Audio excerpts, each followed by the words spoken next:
Yes, tama yun, Ate Casey. Ayaw nang sumayaw. Oo, tama ka dyan. Pero this time, Ate Casey, hindi ko na patatagalin pa. Tinatawag ko na sa araw na nag-celebrate ang kanyang 5th birthday. Walang iba kundi si...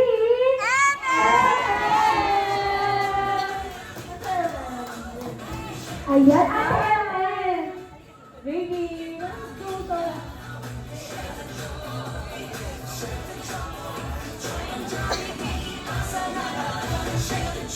Napakaganda naman ni Princess M.M. Yung kanyang yellow dress. Ayan, napaka-sexy naman ang baby at napaka-pretty talaga. Kasi ano, Ate Casey? Sino? Sino siya? Si Princess M.M. Dilaw na dilaw. Yes. Okay, syempre, mapatagalin pa ba natin, Ate Casey? Syempre, tinatawag ko na rin sa harapan ng kanyang pinakamaganda. Wow! Pinaka-sexy. Wow! Ang Marian Rivera sa buhay ni M.A. Dito lang yung sa Jollibee Airtime. Yes! Walang iba kundi si Mami Rachel! Kaya palakpakan naman natin si Mami Rachel. Siyempre, kung nandito si Marian Rivera, sino bang nandito pala isa Ate Casey? Sino ba yun? Kilala naman ba? Kilala. Siyempre na nandito si Marian Rivera. Nandito din si Ding Dong dati. At Coco Martin sa buhay ni M.M. Ayan, at ang pinaka-pogi. Walang iba kundi si Daddy Angel. Ayan, punta po tayo dito sa harapan.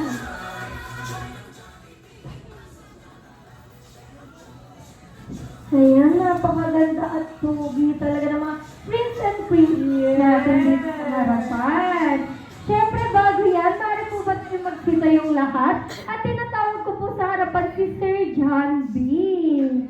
Ayan, si Sir John B para sa ating opening prayer. Tayo po tayong lahat. Ayan. Alay! Parang nabigla ata yung prayer. Napunta na lang.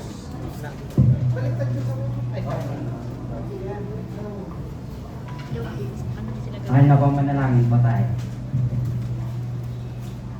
Panginoon namin pong Diyos, una sa lahat, nagpapasalamat po kami ng napakarami sa iyo sapagkat patuloy mo po iniingatan ang iyong mga anak. Sa araw na ito, magdidiriwang po kami ng kaarawan ng aming pinakamamahal sa buhay na si Emil sa ika-5 birthday. Sana'y ang batang ito'y bigyan mo po siya ng mabuting kalusugan, magandang kapalaran at maging masunurin sa kanyang magulang. Ikaw na po ang bahala sa batang ito, patuloy ko rin po iingatan ng kanyang mga magulang sa araw-araw sa kanilang mga paglalakbay. At ang lahat ng ito'y mag-alam namin hihiling sa Panginoon Kristo. Amen. Ayan, thank you so much po. Maaari na po tayong magsiupo. And this time, bigyan natin ng moment si Mommy and Daddy together with M.M. Ayan, maaari na po tayong magsiupo, Mommy and Daddy.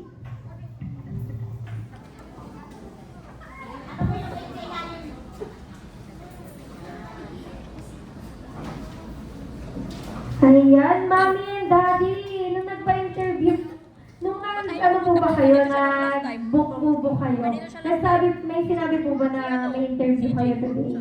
Dito, last time, di ba? Wala, kasi surprise lang din naman Mami.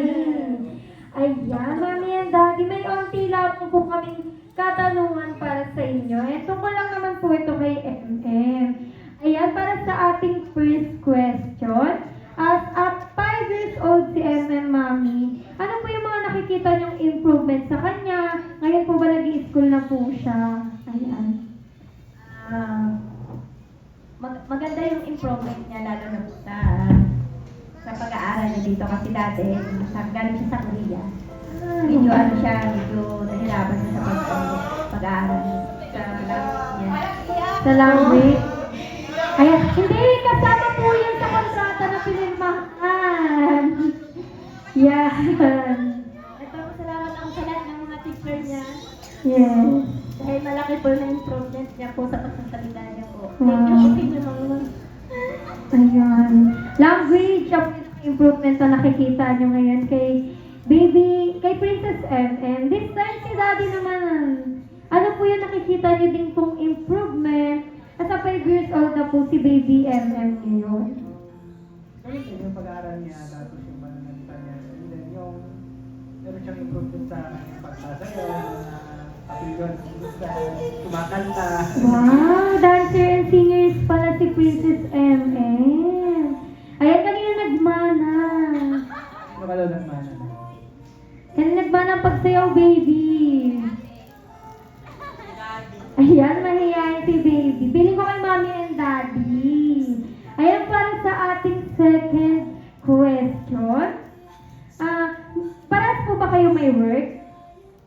Or sino po yung nagbabantay kay Princess MM po? Si Mama.